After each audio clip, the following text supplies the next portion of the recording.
Assalamualaikum warahmatullahi wabarakatuh. Perkenalkan, nama saya Mutiara Dwi Hermanto, NPM 18090060. Saya dari Prodi Ekonomi, BP 2018 sesi C. Di sini saya akan menjelaskan tentang kepercayaan dan agama di Minangkabau. Yang pertama ada mitos dan kepercayaan di Minangkabau. Sebelum lebih lanjut, kita harus mengetahui apa sih itu mitos. Mitos adalah suatu cerita pada masa lalu yang dipercayai oleh masyarakat yang diceritakan dari mulut ke mulut tanpa adanya bukti. Apa saja mitos dan kepercayaan di Minangkabau? Apa saja yang Mama ketahui tentang mitos yang ada di Padang? Kalau mandi di senja hari, anak gadis nanti akan dapat jodoh orang yang baik, yang tua. Tuh, kalau makan piring sisa, anak gadis nanti dapat suami, juga sisa dari orang. 3, kalau lewat di depan orang hamil, nanti mata anaknya akan juling. 4, anak kecil suka bermain, orang hampir maghrib bisa dilarikan dengan orang bunian atau cinaku. Kalau ada kupu-kupu masuk di malam hari ke rumah kita, menandakan akan ada kemalangan atau kematian di rumah kita. Terima kasih, Ma. Ya, sama-sama.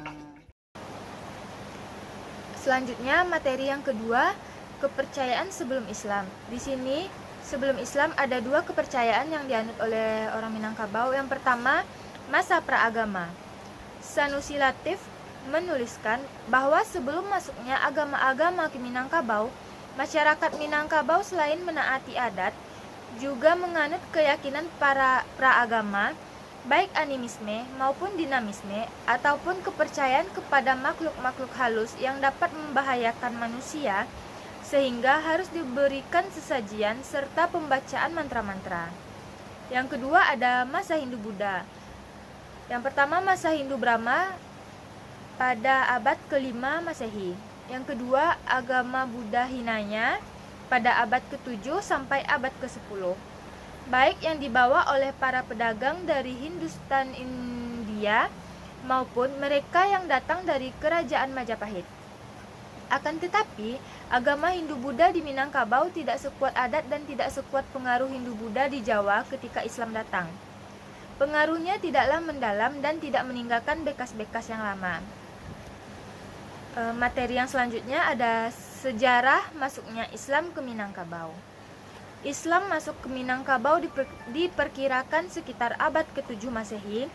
Meskipun begitu, ada juga pendapat lain yaitu pada abad ke-13. Namun, para sejarawan sepakat menyatakan bahwa penyebaran Islam melalui 3 jalur yaitu: pertama, jalur dagang. Kita telah tahu bahwa Minangkabau selain terletak pada jalur yang strategis dalam hal perdagangan, juga merupakan penghasil komoditi pertanian dan rempah-rempah terbesar di Pulau Sumatera seperti lada dan pala.